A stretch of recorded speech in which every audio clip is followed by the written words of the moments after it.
Alright guys, we've got another mail day video here, but we're going to start out with a little bit of word of warning. I bought on eBay a few nights ago a Mickey Mantle card. It was advertised as poor condition but original Mickey Mantle. As you can see, this is it right here. On the pictures, it looked right on the pictures, to be quite honest with you. But once it got to my house and I had a chance to look it over today, it was obvious pretty quickly that it was a counterfeit fake. So one thing I found funny is it got delivered in this eBay Authenticity Guarantee envelope. But my auction was not one that ended with Authenticity Guarantee. So, the seller obviously had that sleeve for something else. Put my card in there and hoped that I would probably just keep it in the sleeve, throw it in my collection, and think I had an original one. But, like I said, when it got here, it seemed a little off. It felt funny. As you can see, I have some other cards from '56. And I could tell that it didn't feel right, number one.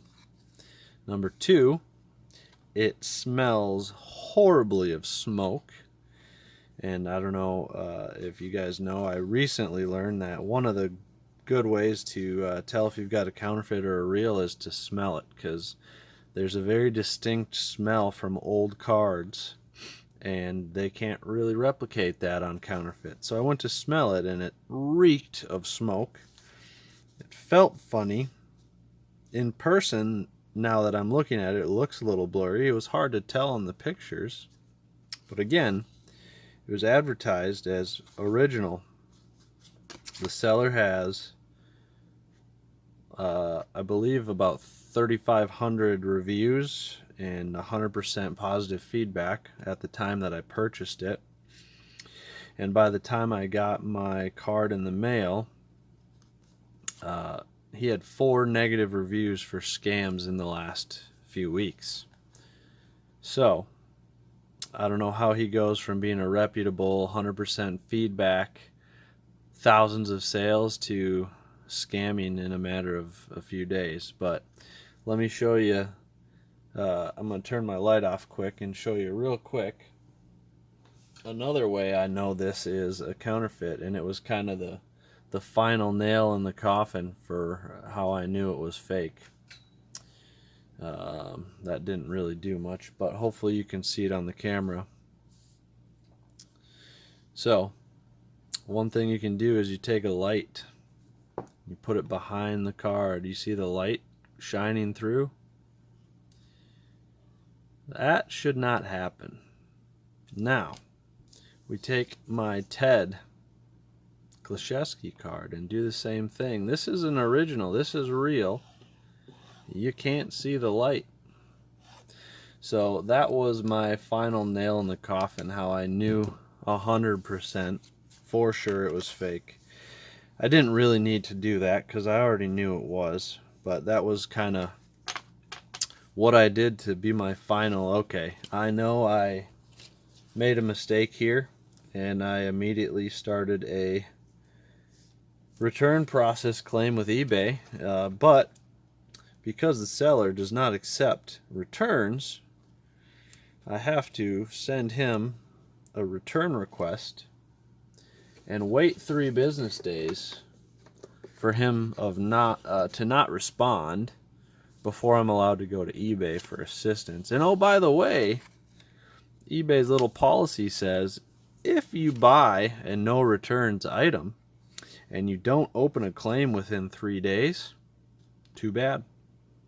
So good thing I opened this up right away and I started a claim because If I hadn't, I'd be out 250 bucks.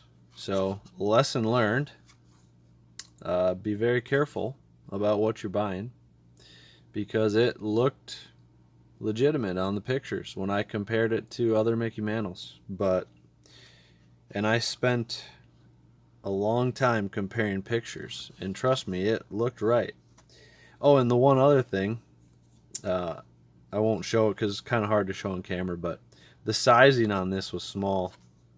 If I were to put that other card behind it, it sticks out both on top and the side, probably about a 1/16 of an inch. So this card is too small from what it should be as well. So card number 1 of mail day was a huge disappointment. And like I said, lesson learned. But I should be okay with the eBay return policy since it's a counterfeit item. But we'll see.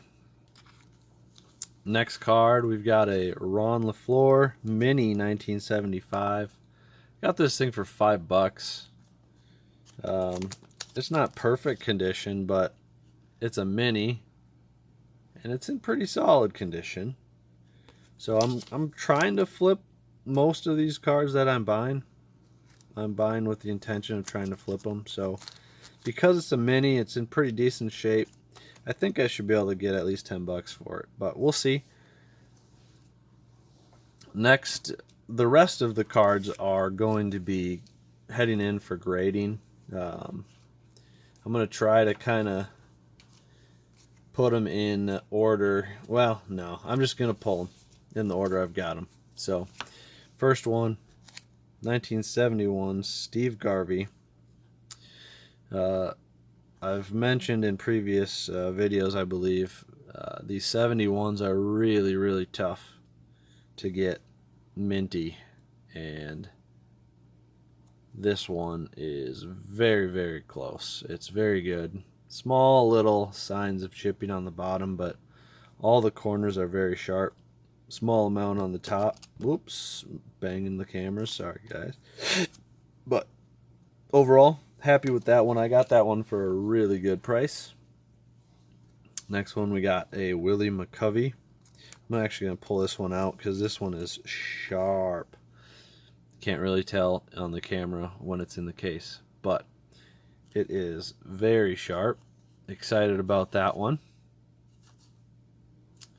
Front and back look really good. There's a small little here. All the corners look pretty good. Very light white mark down in the corner. Otherwise, that bad boy, oh, I just noticed this one. I forgot. It is there. I did know it was there. But overall, very sharp, nice card. I'm excited to get that one in for grading as well. Now we got an Ernie Banks here. This one is super sharp. Again, small little corner wrinkle maybe on that one, and maybe a touch of something here, but the camera's not even showing it. And the back looks very clean. This one felt a little thin to me as well when it came in, so I thought maybe it was off. And unfortunately, I just sent my Fergie Jenkins in for grading. That's the same year. And I don't remember how that felt. And I can't compare it now because it's in the mail, the PSA. But I did the light test. Light doesn't pass through. It smells right. So I think it's legit. That one will definitely be going in for grading as well. Here's another one I'm excited about. Reggie Jackson, 1971. I don't want to take this out until I'm ready to clean it and send it in for grading, but this guy is in very good condition for a 71. Small little touches on the corners. Back is very clean. Very clean card. I've been buying a lot of these 71s. I've been finding a lot of clean ones. Next one is another 71. I actually just bought it for a personal collection card. It was $5. Pretty good shape. Eventually, I'll hopefully find one in a little bit better shape. But Tony Oliva, I'm a big Minnesota sports fan. I know. It's painful, but this one, the centering was pretty decent, and overall, it's in pretty good shape. The corners are not nearly as nice as some of the other ones I bought, but overall, I just wanted it. It was $5. For $5, it's in really, really good shape, so I'm happy with that. Next one is Hank Aaron. This one came in just a tiny bit rougher shape than I thought it was going to be. Should work out just fine, though, with getting it graded and selling it afterwards. I was thinking it would be a 5 or 6. Now I'm thinking it's going to be a 4 or a 5. Overall, pretty good shape. I'll come out just fine on that one. I got it for a really good price. Final 2 cards here. We got Willie Mays. This one is in, honestly, really good shape. Really good shape. Little bit of touches on the corners. Colors are really nice, though.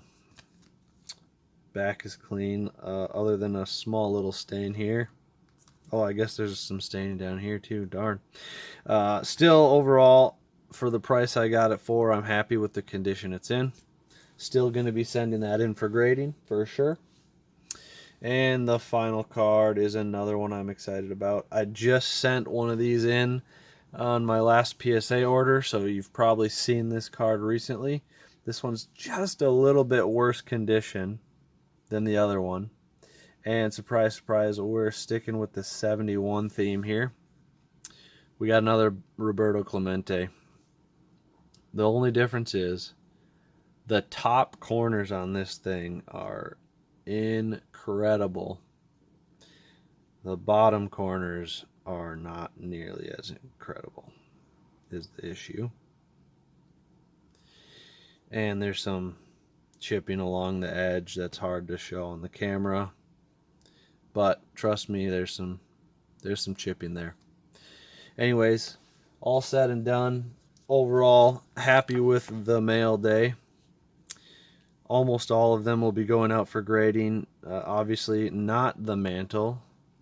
And the Tony Oliva one I'm not going to send out for grading just because, like I said, personal card. I don't think it's going to grade super great anyways for what it would need to be worth sending in for grading as a Tony Oliva. I love Tony Oliva. It's just the value of his cards is not there. Thanks for tuning in and watching. I'll be getting another package ready for PSA submission at some point this week. I've got some more cards coming yet that I want to for sure get into this next order. But keep your eyes open. I, again, continue to plan on posting mail days and PSA updates and all sorts of stuff like that. So this one is kind of a combo mail day and word of warning with what you're buying. If you like what you saw, please thumbs up.